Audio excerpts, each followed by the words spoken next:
ಎಲ್ಲೋ ನಮಸ್ಕಾರ ದೇವರು. ಎಲ್ಲರೂ ಹೇಗಿದ್ದೀರಾ?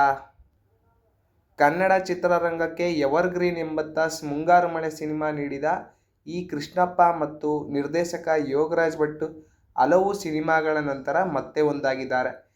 ಈ ಇಬ್ಬರ ಕಾಂಬಿನೇಷನ್ನ ಮನದ ಕಡಲು ಸಿನಿಮಾ ರಿಲೀಸ್ ಆಗಿದೆ. ಸುಮುಖ, ರಾಶಿಕಾ ಶೆಟ್ಟಿ ಹಾಗೂ ಅಂಜಲಿ ಅನೀಸ್ ಎಂಬ ಹೊಸ ಪ್ರತಿಭೆಗಳು ಸಿನಿಮಾದಲ್ಲಿ ನಟಿಸಿದ್ದಾರೆ.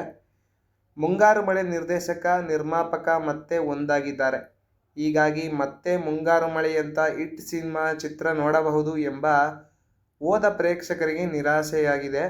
ಏಕೆಂದರೆ ಯೋಗರಾಜ್ ಭಟ್ಟರ ಈ ಹಿಂದಿನ ಸಿನಿಮಾಗಳ ಛಾಪು ಎದ್ದು ಕಾಣುತ್ತಿದೆ.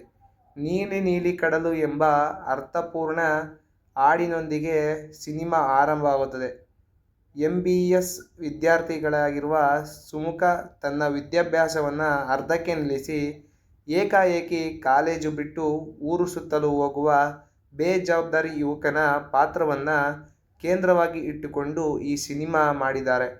MBBS ಅರ್ಧಕ್ಕೆ ನಿಲ್ಲಿಸಿ ಜೀವನದ ಅರ್ಥ ಹುಡುಕಿಕೊಂಡು ಹೋಗುವ ಸುಮುಖನಿಗೆ ಕಡಲ ತೀರದಲ್ಲಿ ರಾಶಿಕಾ ಸಿಗುತ್ತಾಳೆ. ಮೆಚ್ಚಿದ ಹುಡುಗಿ ರಾಶಿಕಾಳನ್ನು ಹುಡುಕಿಕೊಂಡು ಕಡಲ ಮಡಿಲಿನಲ್ಲಿ ದೋಣಿ ದುರ್ಗ ಅನ್ನೋ ಊರಿಗೆ ಸುಮುಖ ಬರುತ್ತಾನೆ. ನಾಯಕಿ ಜೊತೆ ಮತ್ತೊಬ್ಬಳು ಸಿಗುತ್ತಾಳೆ.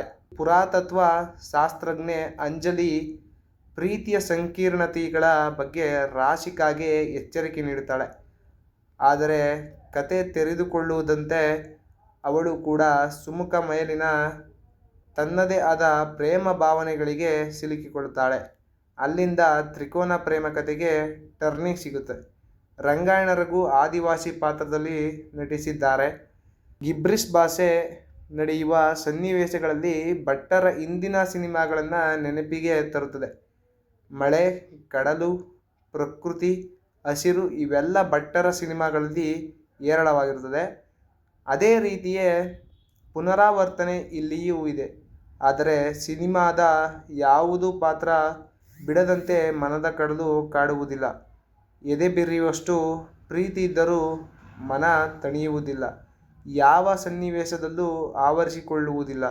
ಸಿನಿಮಾದ ಮೊದಲಾರ್ಧ ಹಾಸ್ಯದಿಂದ ಸ್ವಲ್ಪ ಸಮಯದವರೆಗೆ ನೋಡಿಕೊಂಡು ಹೋಗುತ್ತದೆ. ಚಿತ್ರದ ದ್ವಿತೀಯಾರ್ಧದ ನಿರೂಪಣೆ ಮತ್ತಷ್ಟು ಬಿಗಿ ಹಿಡಿದು ಬಿಡುತ್ತದೆ.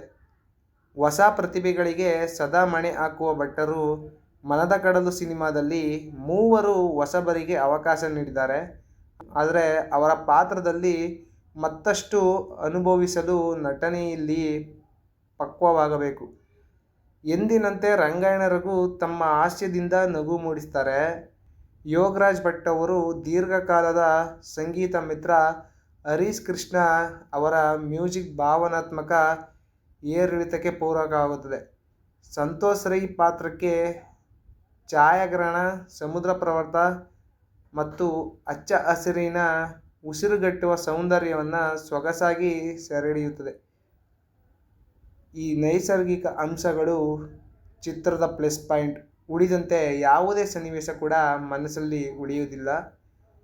ಈ ಸಿನಿಮಾದ ಅಪ್ಡೇಟ್ ಇಷ್ಟೇ. ಮುಂದಿನ ಅಪ್ಡೇಟಲ್ಲಿ ಸಿಗೋಣ. ನಮಸ್ಕಾರ. Signing off Chandu.